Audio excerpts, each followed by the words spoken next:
ওই কাজলি, আমার একটা হেল্প কর না, কিছু টাকা দিয়ে একটু হেল্প কর না রে, একটু খুব। কত টাকা লাগবে তোর? দে না, 2000 টাকার মতো থাকলে দে না, দে।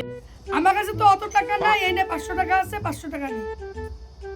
তোর এই উপকার আমি কোনোদিন ভুলবো না, সত্যি। তোর এই ঋণটা মনে হয় আমি আর কোনোদিনও শোধ করতে পারবো না কাজলি। যাই, হ্যাঁ।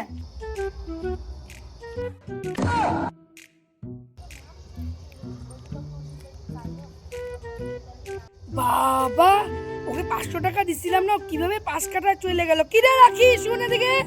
কি হয়েছে? কি রে, তোকে যে 3 মাস আগে 500 টাকা দিলাম, কই দিলি না তো? এখন আমার 5 কাটায় চলে যাইস কেন, নেওয়ার সময় কি বলছিলাম তোর মনে নাই?